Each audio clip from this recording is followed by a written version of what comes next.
No one saw the queen leave the castle. The storm made certain of that. Rain crashed against the stone towers with such fury that even the sentries along the eastern walls struggled to keep their eyes open. Torches hissed beneath the downpour, their flames shrinking until they were little more than trembling orange dust swallowed by darkness.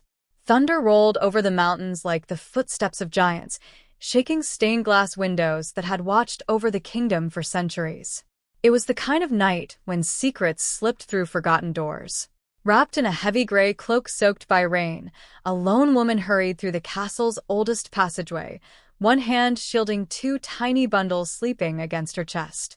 Beneath the thick wool, two newborn wolf pups stirred softly, their warm breaths rising in little clouds against the cold air. They never cried, almost as though they already understood that a single sound could cost them their lives. Behind her, somewhere high above the hidden tunnels, bells suddenly began to ring. Not the peaceful bells that welcomed travelers home. Not the joyful bells that announced festivals beneath the full moon. These were warning bells, the kind that echoed only when betrayal had entered the royal walls. By sunrise, the Alpha King would return from war to find an empty nursery. His throne would stand untouched. His generals would wait for orders that never came. Because the most feared ruler in the northern kingdoms would ignore armies, politics, and every voice demanding his attention. He would follow only one thing: the fading scent of the family he believed had abandoned him. But the greatest danger was never waiting beyond the castle walls. It had always been living inside them. Long before fear found her, the people of Silverpine Kingdom knew Luna Ilera for something far rarer than royal blood. She noticed those no one else noticed. While nobles competed over jeweled robes and titles during grand feasts, Ilera often disappeared from the royal table before dessert. The servants would smile quietly because they already knew where to find her, usually beside the kitchens, or the stables, or sitting beneath the ancient oak overlooking the castle gardens, sharing warm bread with stable boys who had forgotten what kindness felt like. No announcement ever followed her generosity. She never expected applause. To her, compassion was as natural as breathing. The castle itself stood upon towering cliffs where gray mountains met endless forests. Massive stone walls circled the kingdom like the embrace of sleeping giants, while silver banners carrying the crest of the moon wolf danced in the northern wind. Every full moon, wolves gathered beyond the outer forests. They did not howl in anger. They sang. The people believed the wolves carried prayers to the Moon Mother herself, the ancient guardian whose blessing had guided the royal bloodline for generations. Children would stop playing just to listen. Old warriors removed their helmets in silent respect. Even the Alpha King paused whenever those haunting voices drifted across the valley. Because every ruler understood one truth: a kingdom could survive without gold. It could survive without harvest. But if the wolves ever stopped singing, something precious had been lost. Ilera understood that better than anyone. Almost every morning before sunrise, she slipped away from the palace with only one trusted guard following several steps behind. She carried scraps of roasted meat hidden beneath her cloak. Not for soldiers. Not for hunting dogs. For abandoned wolf cubs. Deep inside the cedar forest, where sunlight spilled between towering branches like rivers of gold, there stood an old fallen tree split open by lightning decades before. It had become home to 3 orphan cubs. Their mother had died protecting them from mountain hunters. Many believed the frightened little creatures would never trust another living soul. Yet the first morning Ilera found them trembling beneath broken branches, she had done something no hunter expected. She sat far enough away that they would not feel trapped, close enough that they could smell the food. She spoke no words, only waited. Bird song filled the quiet. Leaves whispered overhead. Minutes became nearly an hour. Finally, one tiny gray cub stepped forward. Its paws shook so badly that it stumbled over its own feet. Ilera smiled without moving. The cub sniffed the air. Another cautious step, then another, until its damp nose gently touched the tips of her fingers. The smallest moment became something unforgettable. Trust had been born. From then on, the cubs waited for her every dawn. As weeks passed, they grew stronger. Whenever she approached, tails wagged wildly before they raced through wildflowers to greet her. The castle servants laughed that even wolves preferred the company of their gentle queen. She only laughed with them. "I simply arrive with breakfast," she once answered. But the oldest gardener shook his head. "No, my lady," he said softly while watching the playful cubs. "Animals never mistake the heart." She carried those words with her. Years later, when destiny finally arrived, she remembered them, because sometimes the smallest kindness planted seeds the future would desperately need. The Alpha King could not have been more different. King Kael Stormfang stood nearly a head taller than every warrior in his court. His shoulders carried countless scars earned defending the northern borders where rival packs constantly tested Silverfang's strength. Enemies feared him. Children admired him. His soldiers would gladly follow him into impossible battles. Yet behind the fearsome reputation hid a man who had spent most of his life believing kindness made rulers weak. Until he met Lyra. Their first meeting had become something servants still whispered about years later. Not because of romance. Because of embarrassment. During the annual Moon Festival, Kael had arrived from a victorious campaign wearing battle armor still stained with dust and blood. Trumpets announced his entrance. Crowds cheered. Nobles bowed. Then everything stopped. A frightened stable horse broke free from its handler. The terrified animal charged through the crowded courtyard, sending people scrambling in every direction. Warriors reached for swords. Guards shouted. Kael instinctively stepped toward the horse. But before anyone could act, a young woman quietly walked into its path. No weapon, no shield, no fear. She simply raised one gentle hand. The horse slowed. Its frantic breathing softened. Within seconds it lowered its head against her shoulder as though greeting an old friend. Silence spread across the courtyard. Even Kael forgot to breathe. That evening he asked an elderly servant only one question. "Who is she?" The servant smiled. "Our future queen." Years later, the kingdom celebrated a different miracle. After seasons filled with hope and disappointment, prayers and patience, Lyra finally gave birth. Snow had covered the castle rooftops that winter morning until the entire kingdom looked carved from white crystal. Every chimney released curls of smoke carrying the smell of fresh bread and cedar wood into the freezing air. Then the bells began ringing. Not warning bells. Celebration bells. People flooded the streets. Merchants abandoned market stalls. Blacksmiths laid down glowing hammers. Children danced through fresh snow shouting the same wonderful news. The heirs are born, the royal heirs. Inside the castle, warmth wrapped every hallway. Servants hurried carrying blankets stitched with silver thread. Healers smiled through exhausted eyes.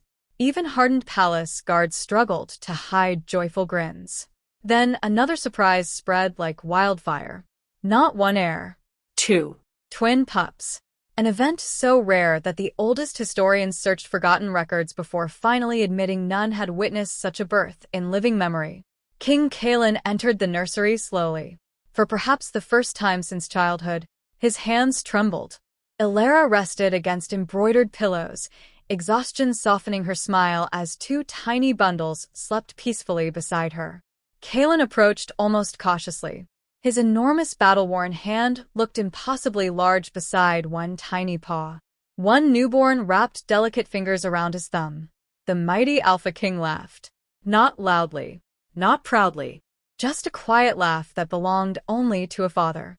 "They already know you," Lyra whispered. "No," Kael answered, unable to take his eyes from the twins. "I think I'm only beginning to know myself." Outside the chamber, snow continued falling across Silverfang. Inside, hope had never felt brighter. But joy has a way of drawing the attention of those who cannot bear to see it. Deep beneath the celebration, hidden behind warm smiles and respectful bows, certain members of the royal court were already gathering in shadowed chambers beneath the western tower. Ancient scrolls lay open across a heavy oak table. One line, written centuries earlier in fading silver ink, held every eye in the room. When the moon grants twins to the throne, either every pack shall unite beneath one heart, or the crown shall drown in blood before the next great winter. The oldest duke slowly rolled the scroll closed. Fear lingered across his weathered face. Another man smiled instead. A cold, patient, dangerous smile.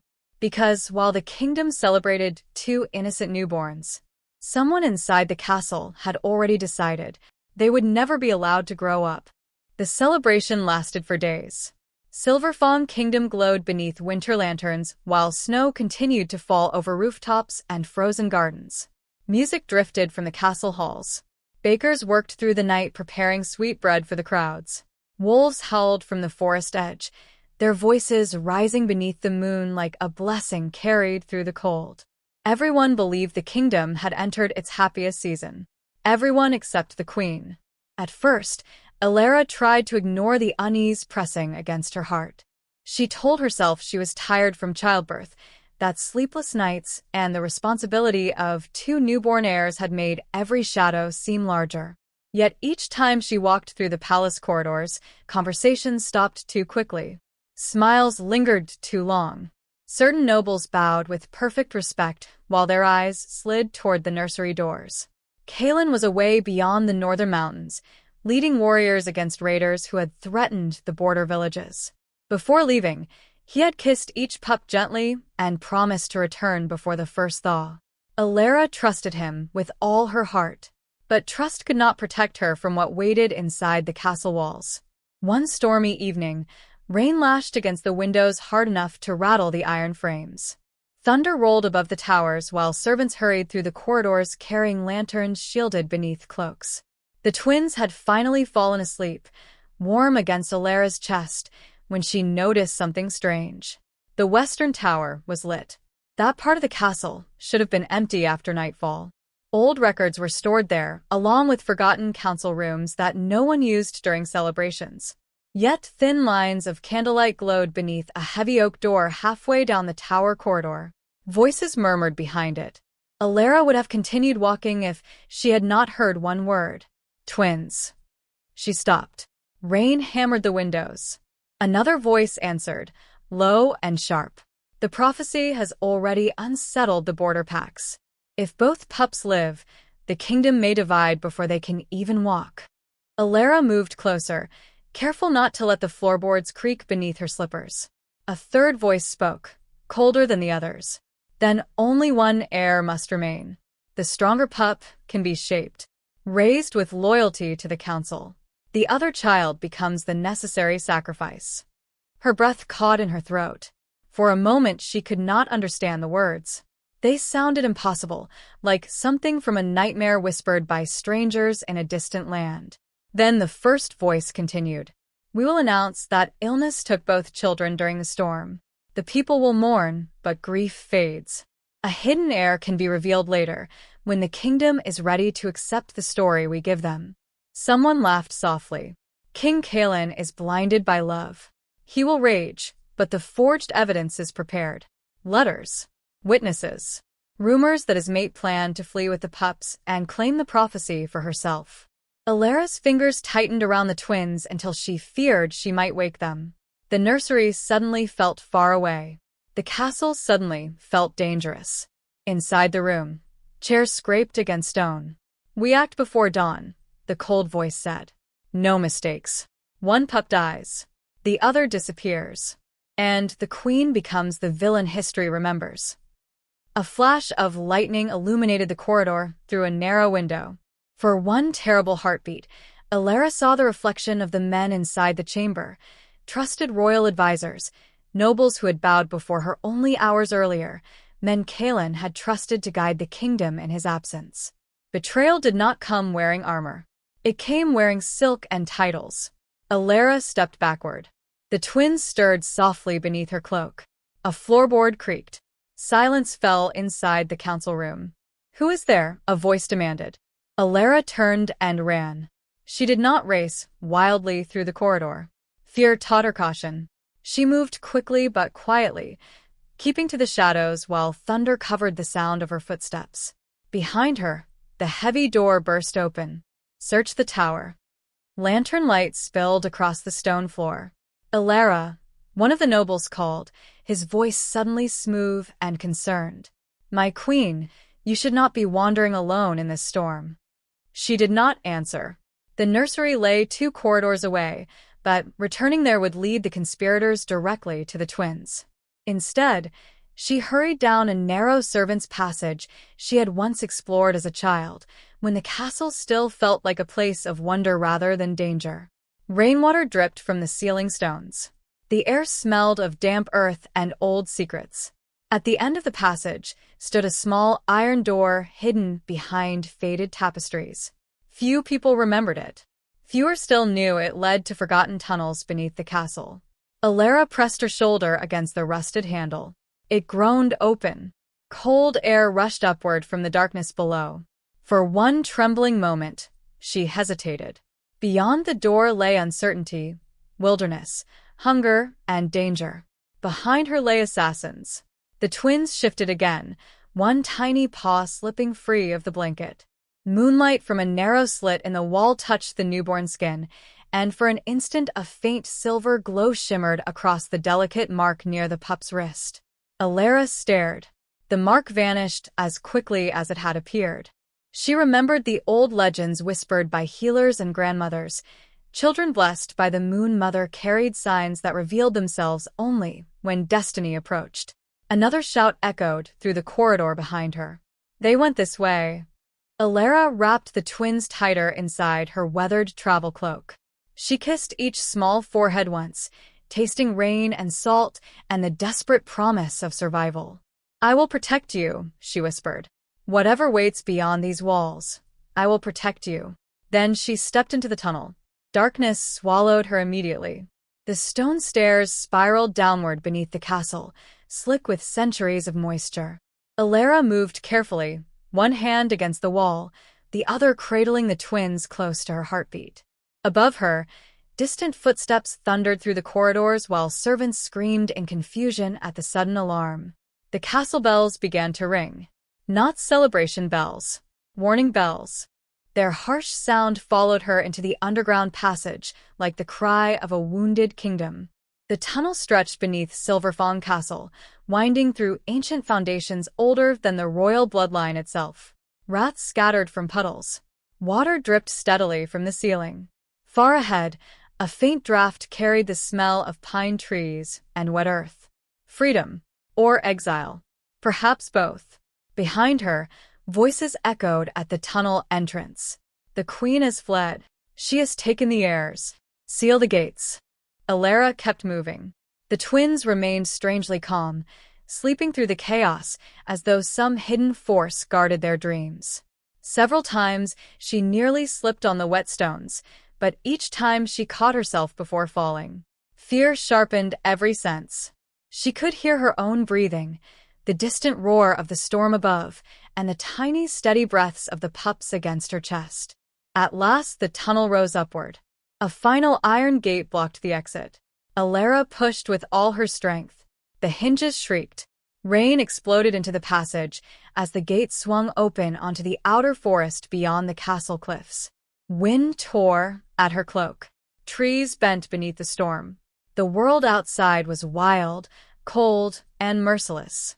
It was also the only place left where her children might live. Lyra stepped into the rain. Behind her, Silverpine Castle loomed against the lightning, its towers bright with alarm bells and searching torches. Somewhere inside, the conspirators were already preparing their lies. Somewhere beyond the mountains, Kaelin was riding home toward a kingdom that would tell him his mate had betrayed him. Lyra looked back only once. Then she disappeared into the ancient forest with her twin pups hidden beneath her cloak, unaware that her desperate escape had just begun the greatest hunt the kingdom had ever known. Far above the storm, wolves answered the warning bells with long, mournful howls. And somewhere in the darkness ahead, unseen eyes watched the queen run deeper into the trees. Morning came slowly to Silverpine Kingdom. The storm had spent its fury before dawn, leaving behind a world washed clean by rain. Mist drifted through the valleys, curling around pine trees and ancient stone bridges like wandering spirits. Water spilled from castle rooftops in steady streams, while the first pale light of sunrise struggled to break through heavy clouds. From a distance, the kingdom looked peaceful. Inside the castle, it was anything but. Servants hurried through the corridors with frightened faces. Soldiers searched every chamber, every courtyard, every hidden stairway. Stable hands rode out through the eastern gate before the morning bells had finished ringing, carrying orders to search every road leading away from the capital. The nursery stood silent. Its cradle rocked gently, moved only by the breeze slipping through an open window. The blankets where the twin pups had slept only hours before were still warm. No one dared touch them. No one dared speak above a whisper. The Alpha King was coming home. Kaelan Stormfang crossed the northern bridge shortly after sunrise.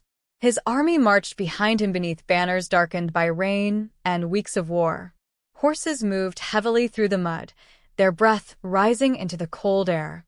Armor clinked softly with every step, while exhausted warriors looked toward the castle with quiet relief. Home. At least, that was what they believed. Kaelan had dreamed of this return throughout the campaign. He imagined Lyra waiting beside the castle gate, with that calm smile that somehow made every battle feel distant. He imagined holding his children again, counting each tiny claw, each sleepy yawn, wondering how much they had grown in only a few weeks. He had even carried gifts. A carved wooden wolf for each pup. 2 tiny silver bracelets forged by mountain craftsmen. Simple treasures gathered during war, because no king returned home empty-handed when his children waited.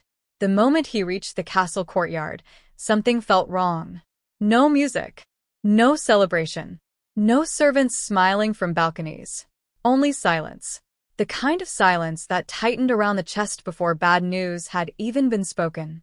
His horse had barely stopped before the captain of the royal guard hurried forward. The older warrior fell to one knee. "My king." His voice broke. Kaelan's heartbeat slowed. What happened? The captain could not answer immediately. Rainwater dripped from his cloak onto the stones between them.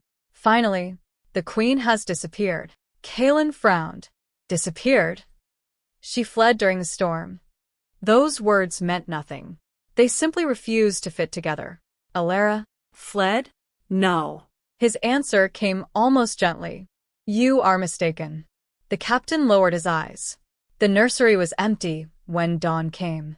Kaelan climbed down from his horse, without remembering how. His boots struck the stone. The carved toys slipped from his hand. One wooden wolf rolled slowly across the courtyard before coming to rest beside the fountain. Where are my children? They are gone with her. Someone handed Kaelan a sealed letter. The royal seal had already been broken. Inside were several pages written in elegant handwriting. The words accused Lyra of conspiring with rival packs, of using the prophecy to seize power, of stealing the heirs before disappearing into the wilderness. Witness statements followed. Signed. Stamped. Everything looked official. Everything looked convincing. Kaelan stared at the pages without blinking. His jaw tightened. His hands slowly crushed the parchment until the paper cracked between his fingers. Around him, no one moved. No one breathed. The Alpha King looked toward the nursery windows high above the courtyard. Then he walked. Not toward the throne room. Not toward the council chamber. Straight to the nursery. The room still carried Lyra's scent. Lavender. Fresh linen. The faint sweetness of cedar smoke from the fireplace. Kaelan stood motionless in the doorway. The cradle. The blankets. The rocking chair where Lyra had spent endless nights singing softly to the twins. Everything remained exactly where she had left it, except her favorite shawl still rested over the chair. She would never have abandoned it willingly. He crossed the room slowly. His fingers brushed the wooden cradle. Tiny claw marks covered one edge where the pups had stretched during sleep. He smiled without realizing it. Then the smile disappeared. Something else had caught his attention. Mud. Tiny droplets scattered across the floor. Not inside the room. Outside the nursery window. His eyes narrowed. Someone had entered after the rain began. Or someone had left. He opened the window. Cold morning air rushed inside, carrying hundreds of scents. Rain, stone, pine, smoke, horse, and Lyra. so faint that another wolf might have missed it. But Kaelin was not another wolf. He closed his eyes. The scent drifted away from the castle. Not toward the western road, where rival kingdoms waited. Not toward nearby villages. Toward the ancient forest. Confusion stirred beneath his anger. If Lyra planned betrayal, why leave through the forest instead of joining another army? His thoughts were interrupted by approaching footsteps. 3 royal advisors entered quietly. Each wore expressions carefully balanced between concern and loyalty. "My king," said Lord Varek, the oldest among them. "The council believes we should organize a search party." Kaelin did not turn. "A search party?" "Yes. So they can bring my family home." A brief silence followed. Varek exchanged a glance with the others. "If possible." Kaelin slowly faced them. His pale gray eyes had become frighteningly still. "If possible? My king, the queen may already have crossed into enemy territory." Another advisor stepped forward. "The evidence suggests she planned this escape for weeks." Kaelin looked from one face to another. Too polished. Too prepared. Too certain. Almost as though they had rehearsed these conversations before he returned. Something inside him shifted. Not enough to destroy his anger, but enough to create doubt. Just a single crack.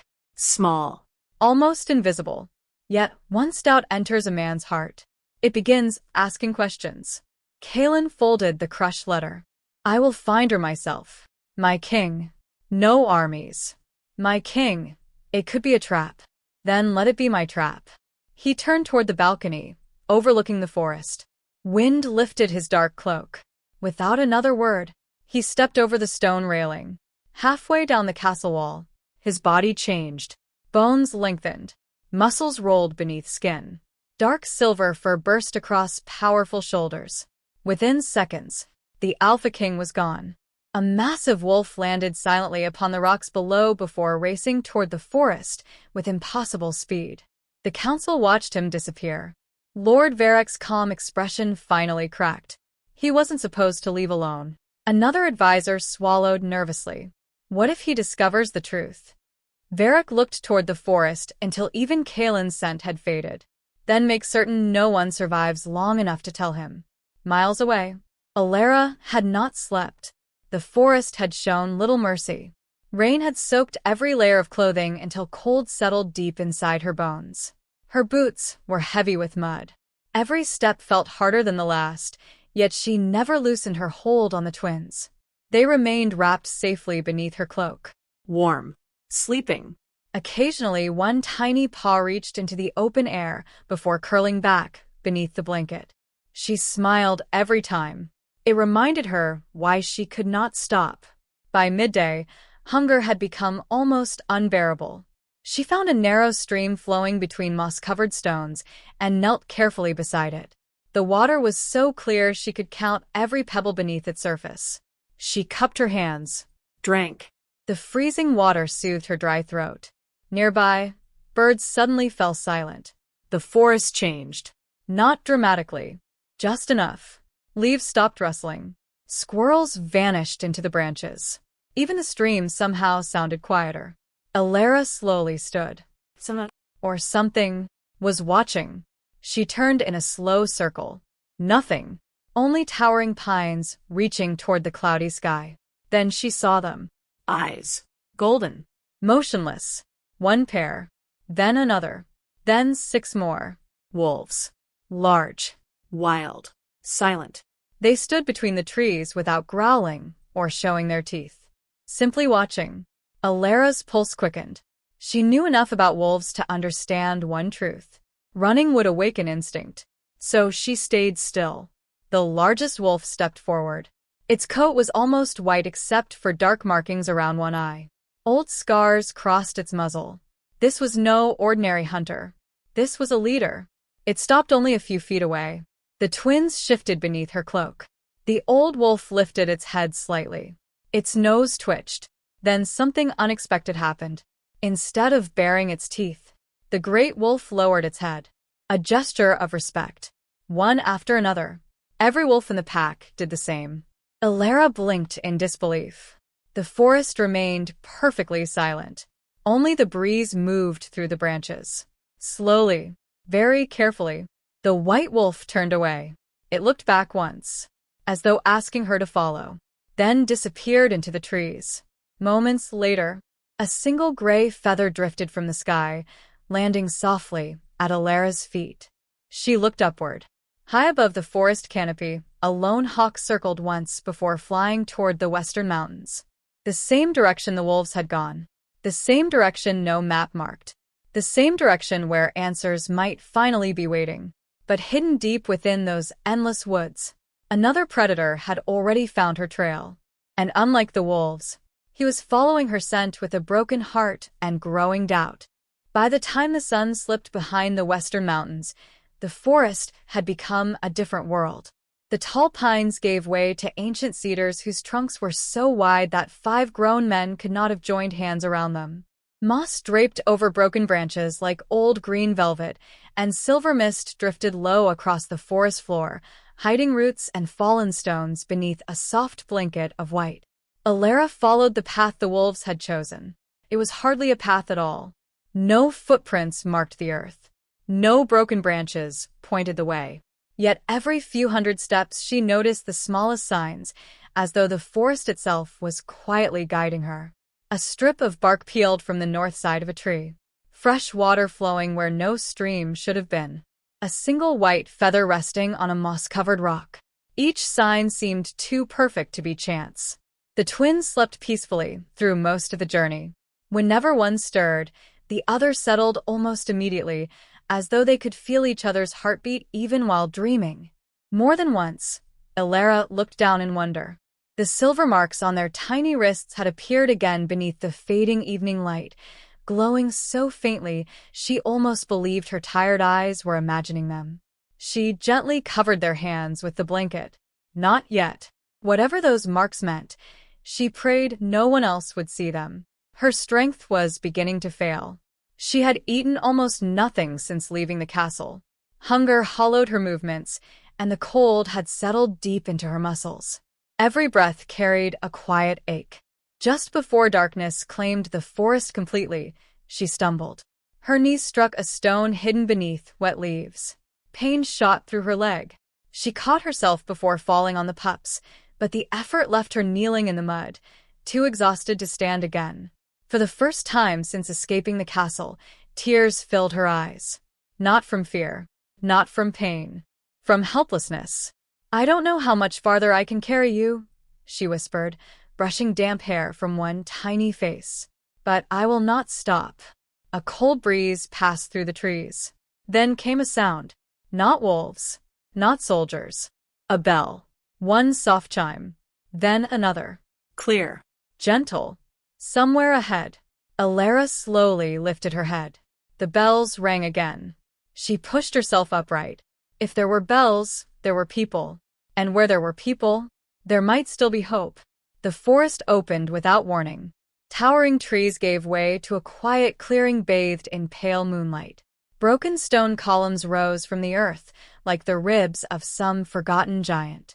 Ivy covered cracked archways. Wildflowers bloomed between ancient carvings worn smooth by centuries of rain. At the center stood a small stone cottage.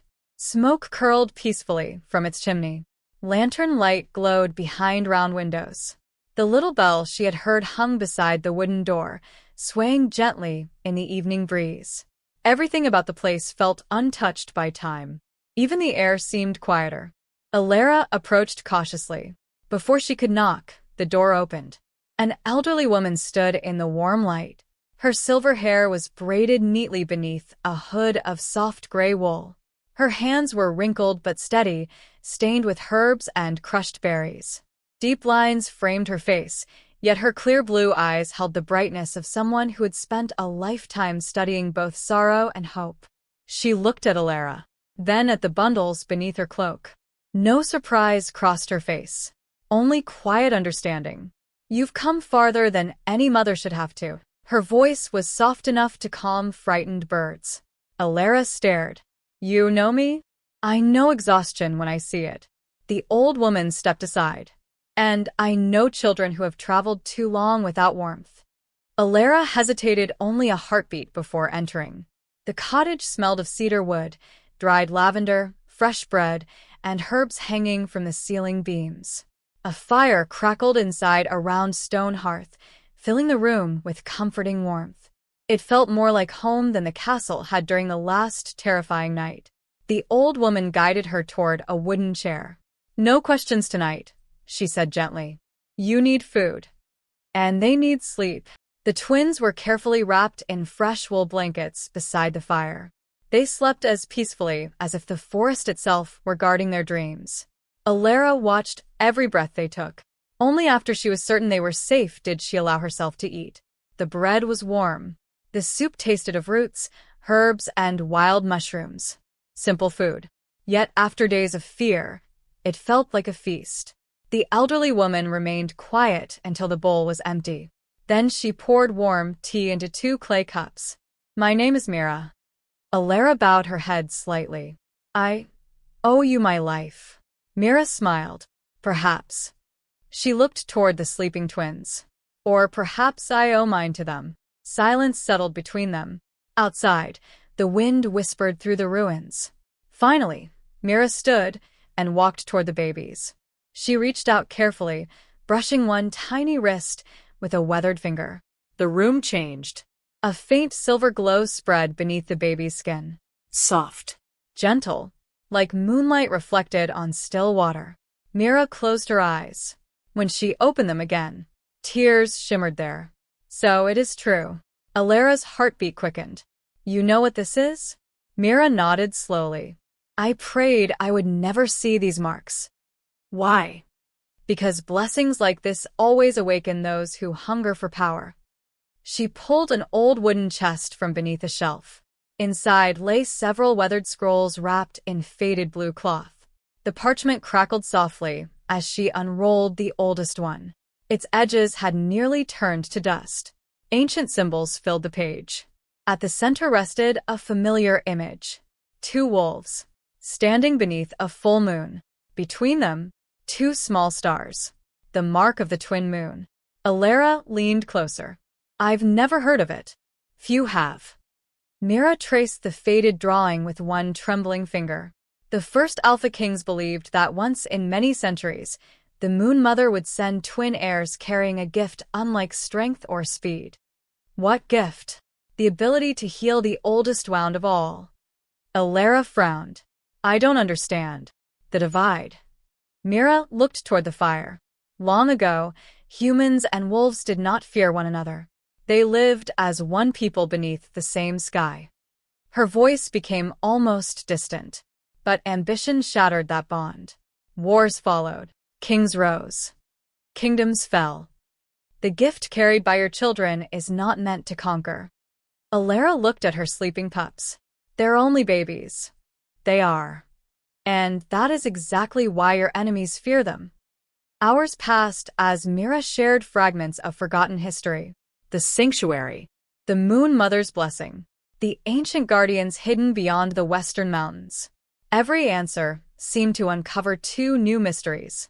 Yet before Alara could ask another question, a sharp crack echoed outside. Both women froze. Another sound.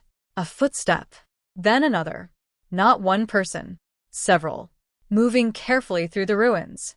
Mira quietly extinguished 2 lanterns. Darkness filled half the cottage. "They found us." Alara's face turned pale. "How?" "The forest hides many things." Myra's expression grew heavy, but gold buys loose tongues. She crossed the room surprisingly quickly for someone her age and opened a narrow cabinet hidden behind hanging herbs. Inside rested a rolled leather map tied with faded blue ribbon. She pressed it into Alara's hands. "This will guide you." "Guide me where?" "To the Valley of Whispering Stone." "I've never heard of it." "You weren't supposed to." Outside, a man's voice cut through the silence. "Search every building." Another answered. "Leave no one alive." The twins stirred. Alara gathered them immediately. "What about you?" Mira smiled sadly. "Some journeys and so others may continue." "No." "You must come with us." The old healer gently touched Alara's cheek. My legs have walked enough roads. Yours have only begun. A heavy boot struck the front door. Once. Twice. The wooden beam, holding it shut, splintered. Mira pointed toward a narrow opening behind the fireplace. A hidden passage.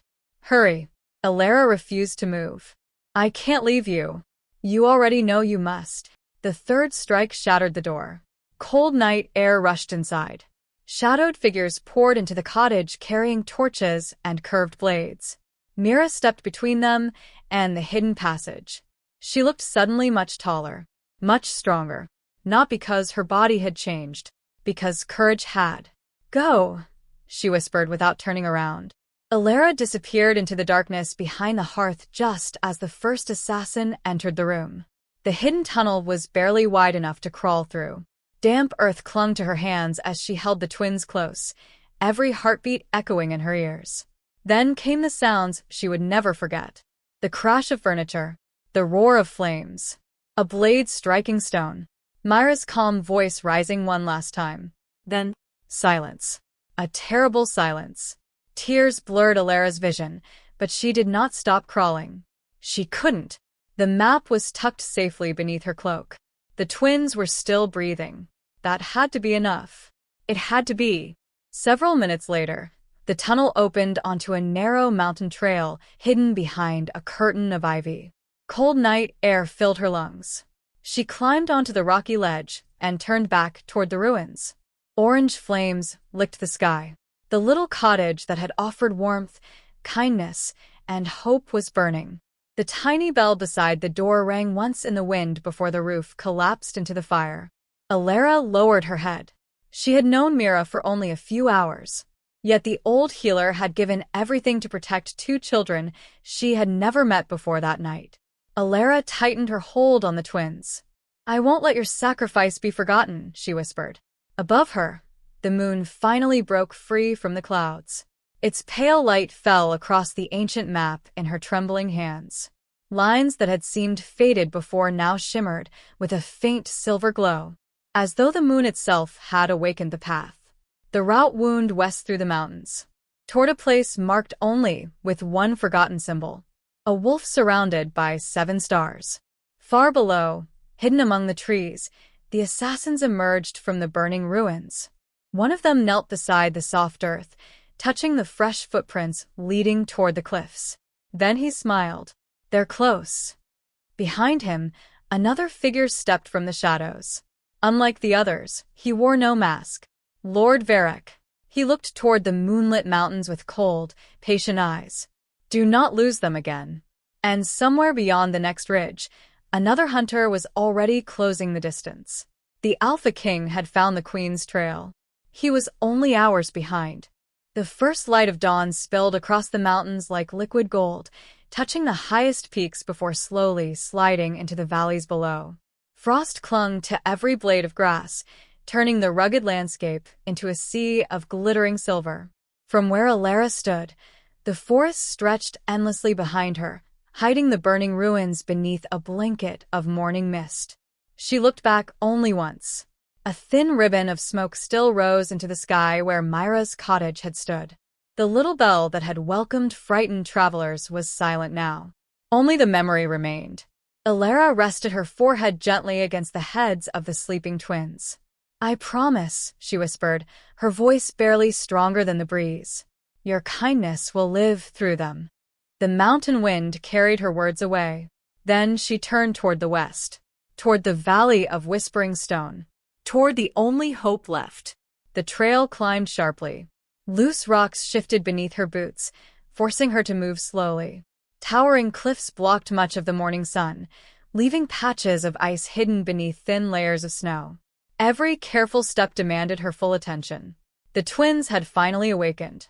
Instead of crying, they watched the world with quiet, curious eyes. One reached toward a butterfly that drifted lazily across the path despite the cold. The tiny creature circled the infant twice before settling briefly on the blanket wrapped around his little body. His sister giggled softly. The sound echoed against the cliffs. It was the first laugh Lyra had heard since leaving the castle. For one precious moment, the weight pressing against her heart became lighter. Children carried hope in ways adults often forgot. By midday, the path descended into a narrow valley where crystal-clear water rushed between polished stones. Tall birch trees lined the stream, their white trunks glowing beneath the sunlight. Lyra knelt beside the water to refill a small leather flask Mira had given her. The twins watched the rippling surface with wide eyes. Suddenly, several fish swam toward the riverbank. Not away. Toward them. They gathered beneath the reflection of the children, remaining perfectly still despite the flowing current. Lyra frowned. Before she could understand what she was seeing, a familiar howl drifted across the valley. Low. Steady. Peaceful. The white wolf. Moments later, the scarred leader emerged between the birch trees, followed by 6 members of its pack. Once again, none showed aggression. The old wolf approached slowly until only a few steps separated them. It lowered its head, then turned toward a cluster of berry bushes hidden farther upstream. The meaning was obvious. Food. Lyra smiled gratefully. Thank you. The great wolf blinked once before disappearing into the trees. The others followed without a sound. She gathered handfuls of dark mountain berries, tasting each carefully before feeding herself. Sweetness spread across her tongue, easing the emptiness that had haunted her for days. For the first time since fleeing the castle, she felt something close to strength returning. Yet even while eating, she noticed something unusual. The wolves never truly left. She could not see them, but she could feel them. Branches shifted far beyond the trail. Birds flew suddenly from hidden perches, only to settle again moments later. The pack was circling, watching, protecting. Animals never offered such loyalty without reason. The old gardener's words returned to her mind. Animals never mistake the heart. Far behind her, another traveler reached Myra's ruined cottage. Kaelin slowed as he stepped through the blackened remains. Smoke still curled from charred beams. The smell of burned cedar lingered heavily in the morning air. Ash floated lazily through broken sunlight, settling over collapsed walls and shattered clay pots. Someone had destroyed this place deliberately. He knelt beside the fireplace. Among the ashes lay a single clay teacup, cracked but untouched by flames beneath a fallen stone. 2 cups had been used. Freshly. His jaw tightened. Lyra had been here. Not long ago. Nearby, deep boot prints crossed the muddy ground. Too many. Armed men. Professional. Not villagers. Not hunters. Kaelin followed the tracks through the ruins until he stopped beside something that made his heart sink. Blood. Only a little. Old enough to darken. Not enough to tell whose. His wolf instincts sharpened. He closed his eyes. Scents unfolded one by one. Smoke. Rain. Herbs. Lyra. The twins. Unknown soldiers. Fear. And death. His breathing slowed. This had never been a meeting. It had been an attack. His gaze lifted toward the mountain trail. For the first time since leaving the castle, anger was no longer directed at Lyra. It had found a new target. Hours later, Kaelin reached a small farming village nestled between rolling hills. Children stopped playing when they saw the enormous Alpha King approaching on foot. Farmers lowered their tools. Women carrying baskets of bread exchanged nervous glances. Everyone knew who he was. Few had ever seen him alone. An elderly shepherd stepped forward. "My king." Kaelin nodded politely. "I seek a woman traveling with 2 newborn children." The shepherd's lined face softened immediately. "The young mother?" Kaelin's heartbeat quickened. "You've seen her." "We have." The old man smiled gently. "She arrived yesterday just before sunset." Kaelin waited. She looked exhausted. "My wife insisted she stay for supper." Another villager joined them. She refused. Kaelin frowned. "Refuse?" She said others might be following. So she accepted only fresh bread and water. The shepherd chuckled quietly. "Before leaving, she noticed one of my lambs had become trapped beneath a fallen fence." His weathered eyes drifted toward the nearby pasture. She spent nearly half an hour freeing that frightened little creature.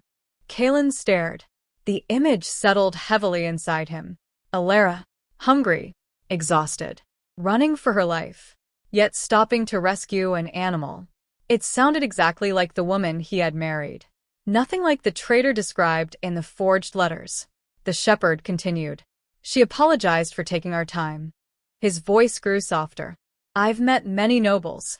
None have ever apologized. Kaelin looked down at the wooden wolf still tucked safely inside his traveling satchel. The gift he had never been able to give his son. A knot tightened painfully inside his chest. He had spent 3 days believing she had abandoned everything they built together. Now, every mile whispered a different story. That evening, Kaelin sat alone beside a small campfire outside the village.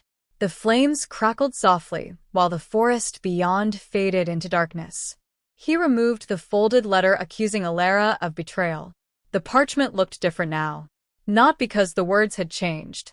Because he had. He read every sentence again. This time slowly. Carefully. His eyes caught details he had ignored before.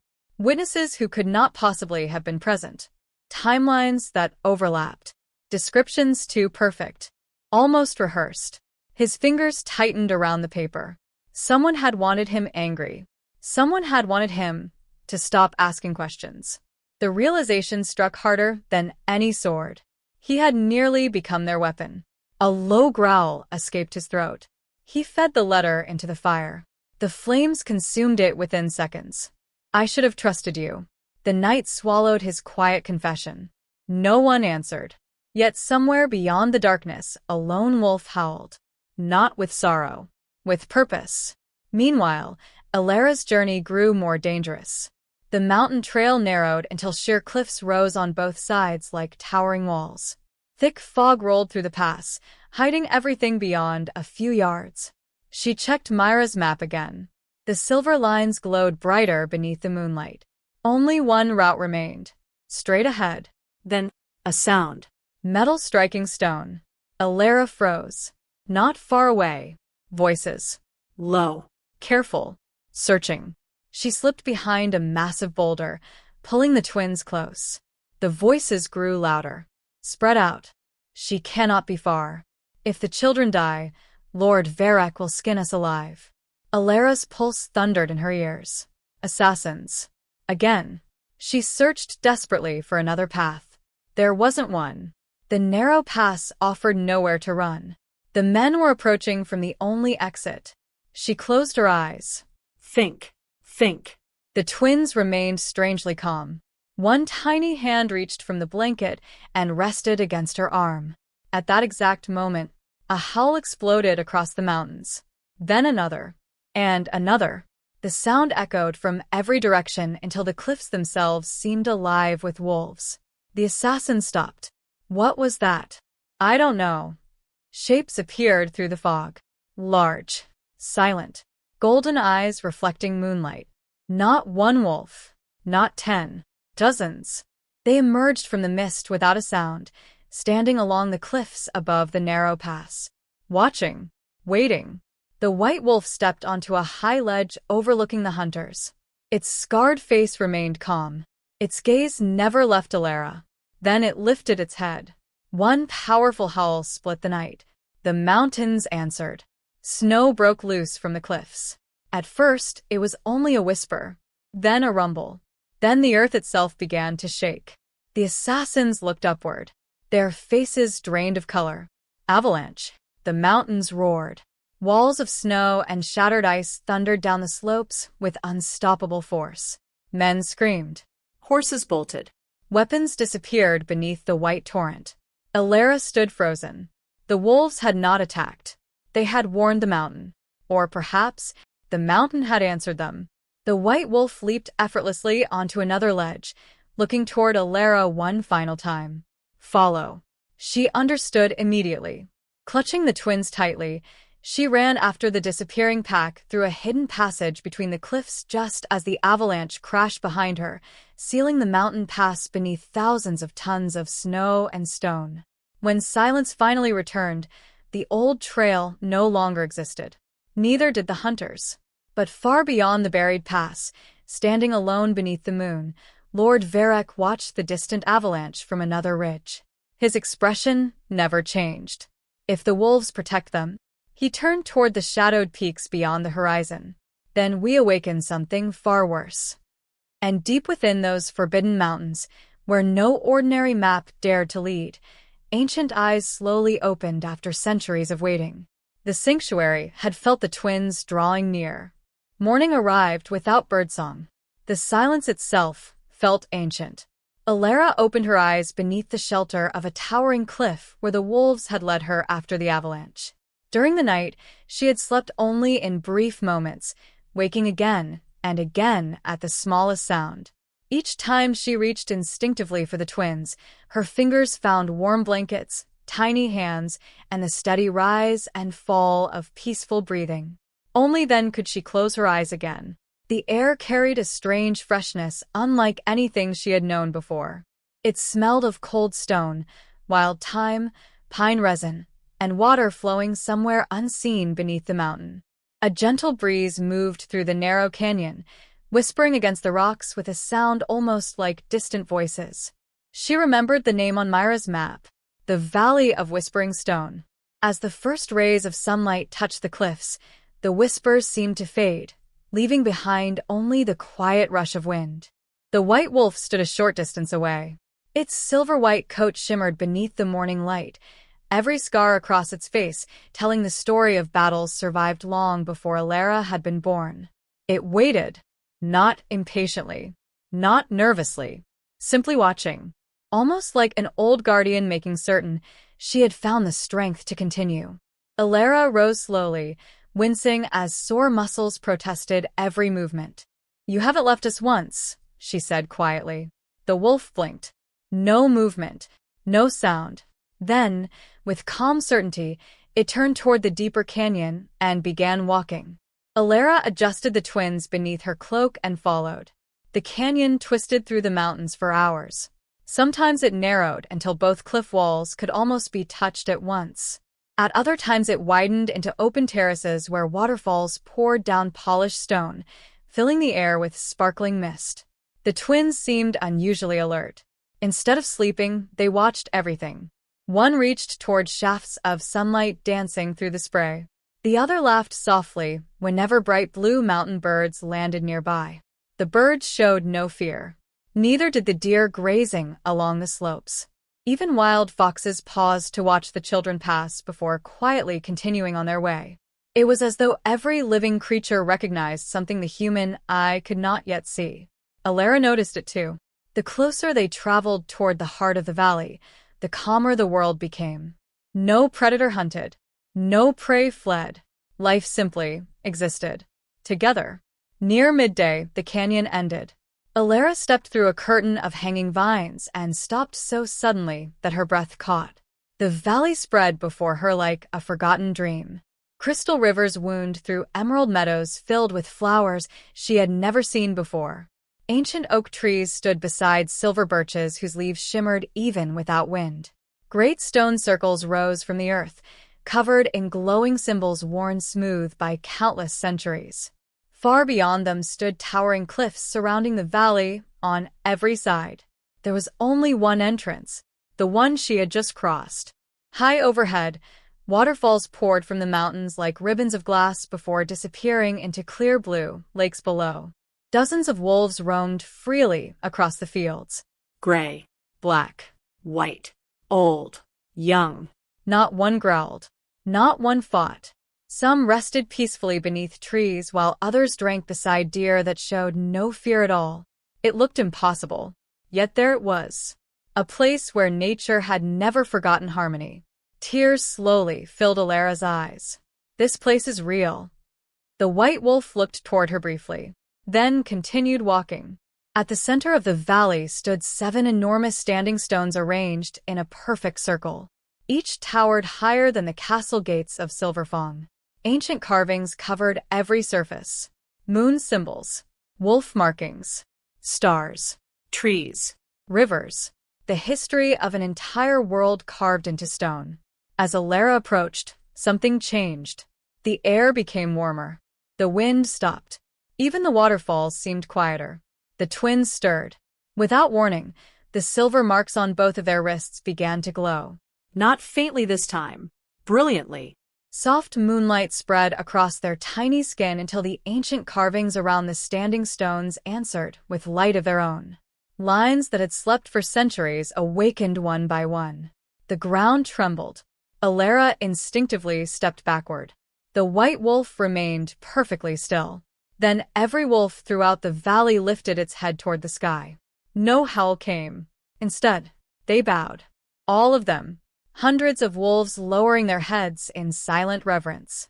Lyra looked around in astonishment. They're not bowing to me. She looked down. They're bowing to them. The twins opened their eyes. For the briefest instant, their bright blue eyes reflected silver instead of blue. Then the light faded. The valley returned to silence. Only the glowing carvings remained. A voice broke the stillness. You have brought them home. Lyra turned sharply. An elderly man stood near the tallest stone. He wore simple robes woven from undyed wool, fastened with a leather belt polished by age.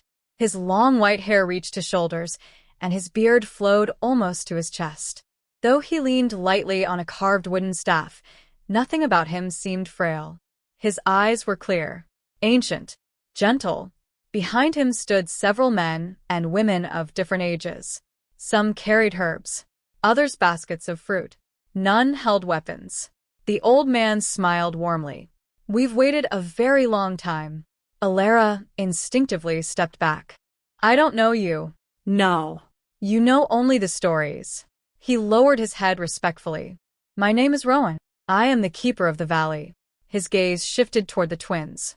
And for the first time in nearly 400 years, his voice became almost a whisper. The prophecy has returned. They welcomed her without ceremony. No trumpets. No kneeling. No grand speeches. One young woman gently offered warm milk for the babies. Another brought fresh bread still steaming from a stone oven. Children laughed nearby while chasing butterflies through the grass. The valley did not feel like a kingdom. It felt like family. Lyra sat beneath a great oak tree while Rowan settled beside her. For a long moment neither spoke. The old man simply watched the twins sleeping peacefully after their meal. Finally, he broke the silence. Mira gave her life. It was not a question. Lyra lowered her eyes. She saved us. Rowan closed his eyes briefly. When we are young, we believe courage belongs only to warriors. He looked toward the mountains. Age teaches us otherwise. They sat quietly for another moment.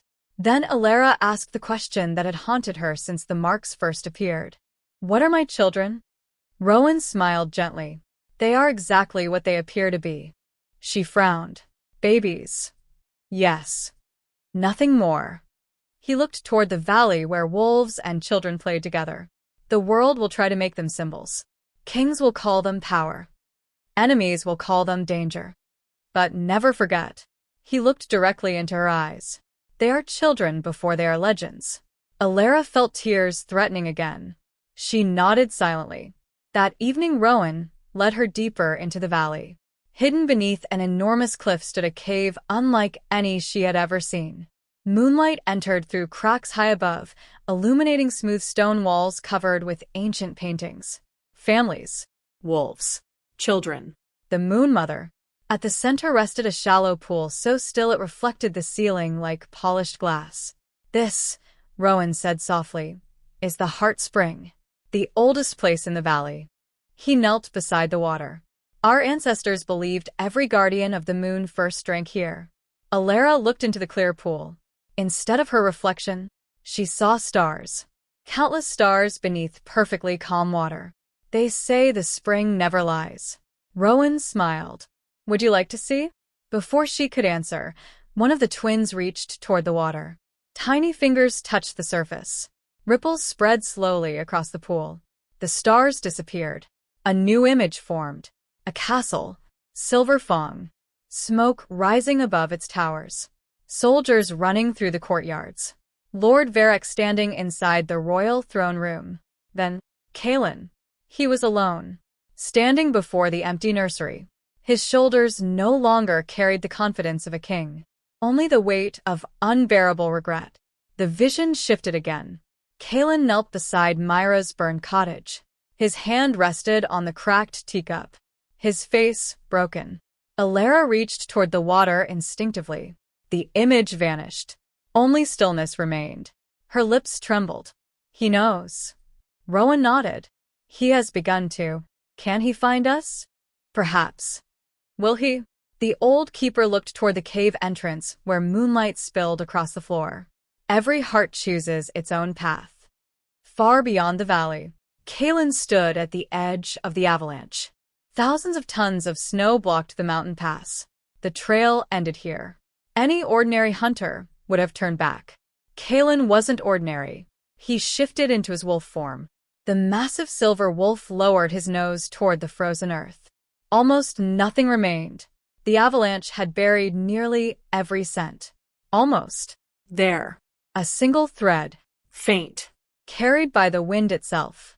Lyra. He followed. Not across the buried pass, but upward. Toward the cliffs. Hours passed as he climbed impossible slopes. Sharp rocks tore at his paws. Snow blinded his eyes. Still he climbed, until finally, he reached a narrow ledge overlooking the hidden canyon beyond. The scent became stronger. She had survived. Relief flooded him, so suddenly his legs nearly gave way beneath him. Then another scent reached him. Wolves. Hundreds of them. Ancient. Powerful. Nothing like any pack he had ever encountered. Kaelin looked toward the distant peaks where mist curled between towering cliffs. He realized something that made even the fearless Alpha King hesitate. He was no longer hunting. He had crossed into someone else's kingdom. And deep inside the Valley of Whispering Stone, every ancient guardian wolf lifted its head at exactly the same moment. A stranger had entered their sacred mountains. The guardians were coming. The warning reached the valley before any messenger could have carried it. It came with the wind. Every wolf that had been resting beneath the trees suddenly lifted its head. Their ears turned toward the eastern cliffs. Birds abandoned the branches in great swirling flocks, filling the sky with flashing wings before disappearing into the distant forest. Even the waterfalls seemed quieter, as though the valley itself had begun listening. Children stopped laughing. The elders exchanged silent glances. No one panicked. No one reached for weapons. They simply understood. Someone had crossed the old boundary. Rowan stood slowly from the stone bench outside his cottage. He has arrived. Lyra's hands instinctively tightened around the twins. Kaelin. The old keeper nodded. He has found the mountain. 1,000 emotions rushed through her at once. Hope. Fear. Longing. Doubt. For days she had dreamed of seeing him again. For days she had dreaded the same moment. Would he believe her? Or would he still see only the woman accused of stealing their children? She lowered her eyes toward the twins sleeping peacefully in their woven cradle. I don't know which frightens me more. Rowan rested a gentle hand upon her shoulder. The truth has already begun its journey. It simply hasn't reached every heart yet. Far above the valley, Kaelin stood alone on the narrow ridge. Cold wind whipped through his silver hair while clouds drifted beneath the towering peaks. Before him stretched a wall of stone unlike anything he had ever seen. There was no gate, no road, no visible entrance, only cliffs covered in moss and ancient vines. Yet the scent ended here. Lyra was close. He could feel it. He stepped forward. The mountain answered. A deep rumble rolled beneath his feet. Dust drifted from the cliffs as enormous stones shifted almost silently. What had appeared to be an unbroken wall slowly separated, revealing a narrow passage hidden within the mountain itself. No human hands had built it. Nature had. Or something older. Kaelin placed one hand against the cold stone. It pulsed once beneath his palm, like a heartbeat. Then the passage opened fully. Beyond it waited silence. Not the silence of emptiness. The silence of something watching. The Alpha King took one slow breath and entered. The valley greeted him with sunlight. After days spent among storms, ash, and snow, the beauty before him felt almost unreal. Golden light spilled across endless green meadows. Crystal rivers wound between flowering trees. Great wolves rested peacefully beside deer drinking from the same stream. No fear, no hunger, no violence. only balance. Kaelin had ruled kingdoms. He had conquered battlefields. Yet he had never imagined such a place could exist. As he walked deeper into the valley, dozens of wolves appeared from the trees. Gray, black, white. Massive creatures whose quiet confidence spoke of strength beyond ordinary packs. They surrounded him, not aggressively, patiently, waiting. Kaelin stopped. He neither reached for his sword nor shifted into his wolf form. He simply stood. "If I have entered without permission," he said calmly, "I accept whatever judgment follows." The wolves remained motionless. Then one stepped forward. The old white wolf. Its scarred face carried quiet authority. Kaelin recognized it immediately. He had seen its tracks beside Lyra's. The guardian approached until only a few steps separated them. The Alpha King lowered his head, not as a king, as one wolf greeting another. For several long moments, neither moved. Then the white wolf touched its nose gently against Kaelin's shoulder. Acceptance. The surrounding wolves stepped aside. The path into the valley opened. Far away, Rowan smiled. The guardians have made their choice. Lyra watched from beneath the ancient oak. Her breathing became shallow. Across the meadow, Kaelin walked toward her. He looked different, not weaker, simply older. The lines around his eyes had deepened. His shoulders still carried the strength of a king, yet grief had quietly settled beneath every step. He stopped several yards away. Neither spoke. The wind moved softly through the grass between them. Finally, Kaelin looked toward the woven cradle. The twins were sleeping side by side beneath a wool blanket stitched with tiny silver stars. His eyes filled almost instantly. "They're alive." His voice barely rose above a whisper. Lyra nodded. "They're safe." He took one hesitant step forward, then stopped again. "I thought." The words refused to come. His hands trembled. "I believed." Silence finished the sentence for him. Lyra saw the pain written across his face. The regret. The shame. She had imagined this meeting countless times while fleeing through forests and mountains.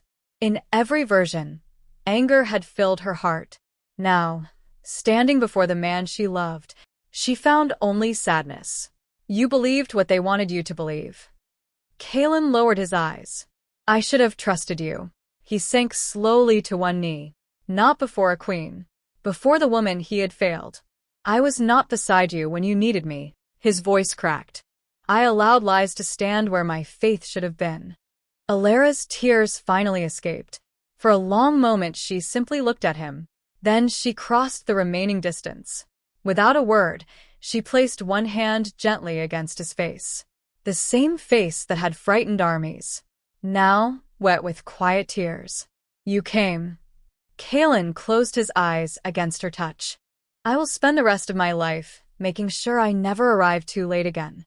At that exact moment, one of the twins yawned. Tiny blue eyes blinked open. The little boy stared curiously at the kneeling stranger. And he reached both tiny arms toward him. Kaelin froze. His breath caught. Slowly, almost afraid the moment might disappear, he lifted his son into his arms. The infant studied him carefully, then placed one tiny hand against Kaelin's beard. A soft laugh escaped the child. Kaelin broke. The Alpha King, who had never cried on any battlefield, bowed his head over his son, unable to hide the tears falling freely onto the baby's blanket. Nearby, the little girl awakened as well. She reached immediately toward Lyra. Mother and father stood together beneath the ancient oak, each holding one child. For the first time since the storm, their family was whole again. The peace lasted only moments. A horn echoed across the valley. Deep. Urgent. Every guardian wolf sprang to its feet. Rowan's expression hardened. "They're here." Kaelin turned sharply. "Who?" Before Rowan could answer, one of the younger guardians came running across the meadow, breathing heavily. The Eastern Pass. They found another entrance. Kaelin's face darkened. "Varek." The young guardian nodded. He didn't come alone. High above the valley, hundreds of armed men poured through the mountain pass. Mercenaries, rogue wolves, corrupted nobles wearing Silverfang colors. At their center rode Lord Varric upon a massive black horse clad in iron armor. He looked down upon the peaceful valley below. So, a satisfied smile crossed his face. The legends were true. One commander rode beside him. "My lord, there are far more wolves than we expected." Varric barely looked at them. "Wolves can be killed." His eyes settled on the distant meadow where Kaelin stood beside Lyra. "And legends died just like anyone else." He raised one gloved hand. The army stopped. "We begin with the children." Within the valley, Rowan gathered the elders around the ancient standing stones. Kaelin stood beside him. "I brought this danger here." Rowan shook his head. No. "Their greed brought them. We simply refused to surrender." The old keeper looked toward the sacred stones glowing softly beneath the afternoon sun. "For centuries, this valley has remained hidden because violence never entered these grounds." He turned toward Kaelin. "If blood is spilled here." His expression grew grave. "The ancient protection may disappear forever." Kaelin understood immediately. A battle inside the valley would destroy the very sanctuary they had struggled to reach. He looked toward Lyra, then toward the children. There was only one choice. "I'll lead them away." Lyra stepped forward instantly. No. "If you leave alone, they'll surround you." "They're already surrounding us." Their eyes met. Neither wanted to speak the truth aloud. One of them might not survive what came next. The twins suddenly began to stir. Not crying, not frightened, simply awake.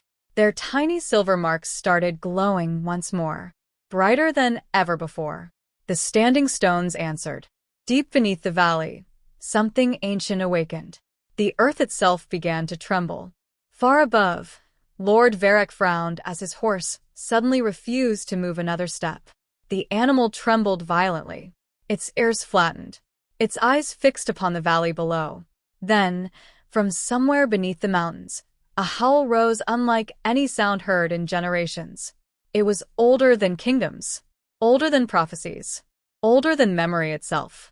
Every wolf in the valley lowered its head. Even the wind seemed to bow.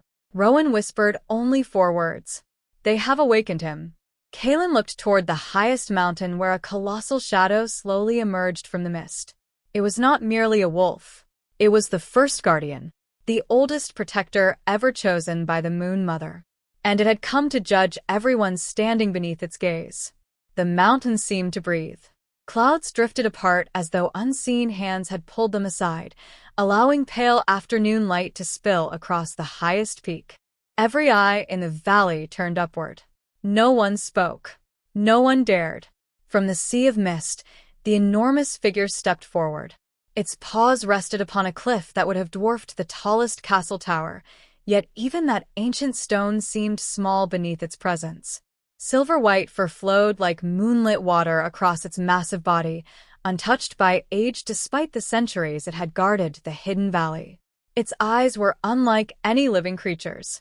One shone with the soft gold of sunrise. The other held the calm silver of a full moon. The first guardian had awakened. A low breath escaped its chest. The sound rolled across the valley like distant thunder, bending grass and stirring the waters of the crystal river without a single touch.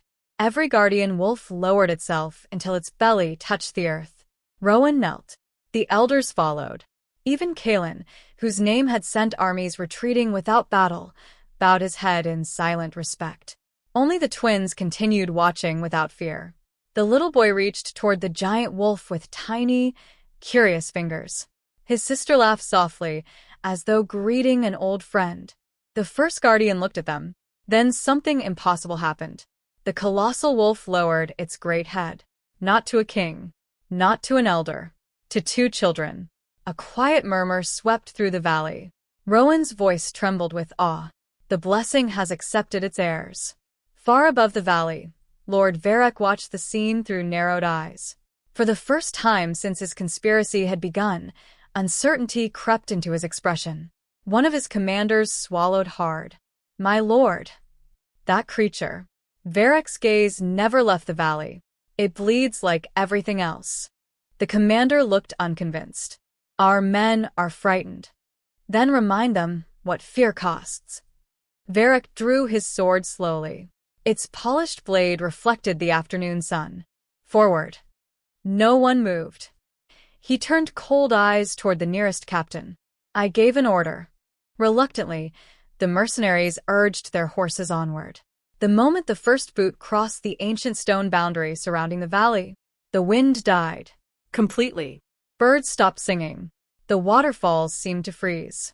Time itself felt suspended. The first guardian lifted its head. Its golden eyes settled upon the invading army. Not with hatred. With judgment. The earth shook.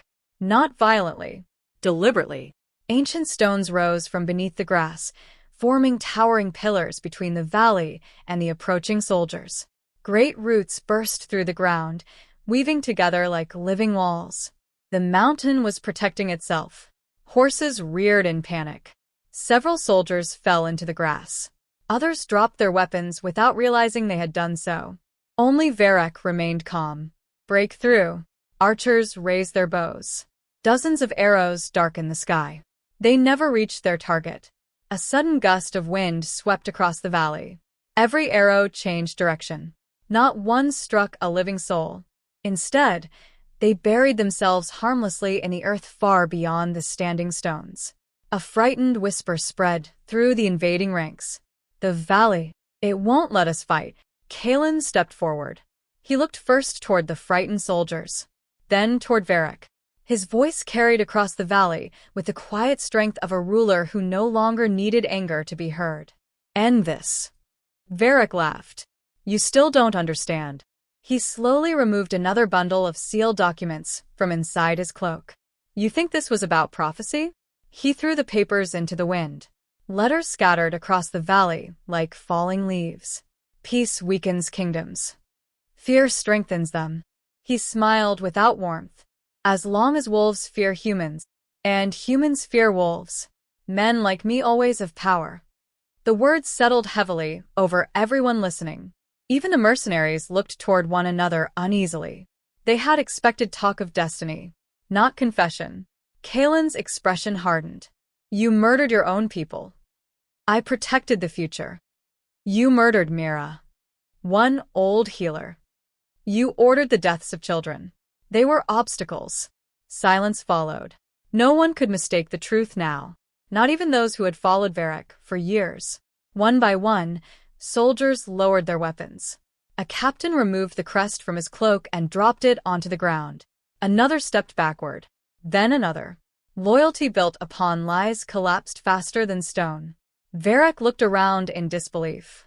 What are you doing? No one answered. He found himself standing almost alone. Desperation twisted his face. With a furious shout, Varric drew a hidden dagger and charged toward the twins. Everything happened in a heartbeat. Lyra moved first. She stepped directly into his path without hesitation, wrapping both children against her chest. Kaelin lunged forward. Too far. Too late. The blade flashed. Then, the white guardian wolf struck. It collided with Varric from the side before the dagger could reach Lyra, sending him tumbling across the grass. The dagger flew from his hand, skidding to the foot of the tallest standing stone. Varric scrambled toward it. His fingers brushed the hilt. Before he could lift it, a massive shadow covered the ground. The first guardian stood over him. The valley became perfectly still. Varric looked upward. His confidence vanished. For the first time in many years, he was afraid. Not because he faced death, because he faced truth. The great wolf lowered its enormous head until its golden eye met his frightened gaze. No growl came. No attack followed. Only silence. Heavy. Unavoidable. As though every lie he had ever spoken echoed back through his own heart. Varric tried to stand. His legs refused. He reached again for the dagger. His hand trembled uncontrollably. The first guardian lifted one massive paw, then placed it gently upon the ground before Varric. Not crushing him, stopping him. The ancient judgment was clear. Violence would end here. Varric's shoulders collapsed. The dagger slipped from his fingers. The man who had manipulated kingdoms, murdered innocents, and nearly destroyed an entire bloodline finally broke beneath the weight of his own choices. Royal guards who had abandoned him moments earlier stepped forward. Without resistance, they placed iron chains around his wrists. He did not fight. There was nothing left worth fighting for. As the last echoes of conflict faded, sunlight broke fully through the clouds. Warm light spread across the valley. The standing stones slowly dimmed. The great roots retreated into the earth. Birdsong returned. The first guardian looked once more toward the twins. The little girl smiled. She stretched both arms toward the giant wolf. The ancient protector leaned close enough for her tiny hand to rest gently against the soft fur upon its muzzle. Every guardian watching lowered its head once again. The blessing had been witnessed. The valley had spoken. Its judgment was complete. Several days later, the road back to Silverpine Castle looked very different from the one Lyra had traveled alone. She no longer walked through fear. Beside her rode Kaelin, no longer separated by doubt. The twins rested safely between them in a beautifully carved wooden cradle fastened carefully inside the royal carriage. Guardian wolves watched quietly from distant ridges, unseen by most travelers, but never far away. They would not enter the kingdom. Their duty belonged to the valley. Yet they would always watch over the children from afar. When the castle finally appeared beyond the hills, its silver banners fluttered proudly in the afternoon breeze. This time, the gates stood wide open. Not for a queen returning in shame, for a family coming home. Thousands of people filled the courtyards. Servants, farmers, blacksmiths, Shepherds. children. Even soldiers lined the stone road. No one had been forced to gather. They had come because the truth had finally reached them. As Lyra stepped from the carriage with one pup in her arms, silence swept through the crowd. Then an elderly stable hand slowly knelt. The same man who had once watched her feed orphan wolf cubs years ago. One after another, the people followed. Not because she was their queen, because she had never stopped being the woman who chose kindness when fear would have been easier. Kaelin did not stand above them upon the palace steps. Instead, he stood beside Lyra. He removed his crown. Holding it before the gathered kingdom, he spoke with a voice every person could hear. A king who cannot trust the heart that has always stood beside him is not worthy of wearing this crown. The courtyard remained utterly still. I allowed lies to guide my judgment. I will spend the rest of my life earning back the trust one failed to protect. No excuse. No pride. Only truth. The people saw not weakness, but strength. Because humility often requires more courage than victory. Lord Varric faced justice before the entire kingdom. Every forged letter, every stolen order, every paid assassin, every crime was laid before the council. Even those who had once supported him turned away in silence. His titles were stripped. His wealth was seized. His name was erased from every royal record so that future generations would remember his choices, but never honor them. Justice did not come through revenge. It came through truth. The seasons turned. Spring covered the valleys with wildflowers. Summer filled the forests with birdsong. Autumn painted the mountains in gold and crimson. Winter returned with quiet snow that blanketed the kingdom in peaceful white. The twins grew stronger with each passing year. Wherever they walked, frightened animals became calm. Old feuds between neighboring packs slowly faded. Hunters learned to respect the forests they once feared. Children from distant villages played together beneath the same ancient trees where wolves rested peacefully nearby. The prophecy had never promised power. It had promised healing. People had simply misunderstood its language. Many years later, travelers sitting beside warm fires would tell the story of the queen who vanished into the storm carrying 2 newborn pups beneath her cloak. Some claimed the mountains themselves had hidden her. Others believed wolves had guided every step. Many spoke of the giant guardian whose howl could shake the earth. Perhaps each story carried a piece of the truth. But those who knew the kingdom best always ended the tale the same way. They would smile quietly before saying, "The future of Silverfang was never saved by the strongest wolf, nor by the fiercest king. It was saved by a mother who chose love over fear. A father who found the courage to admit he was wrong. And 2 innocent children whose first gift to the world was not power, But peace. And on certain clear nights, when the moon rose full above the northern mountains, the wolves still sang, not in warning, not in sorrow, but in gratitude. Because somewhere beyond the forests, beyond the rivers, and beyond the reach of human ambition, the Valley of Whispering Stones still watched over the kingdom. And as long as compassion remained stronger than fear, its ancient guardians would never sleep alone.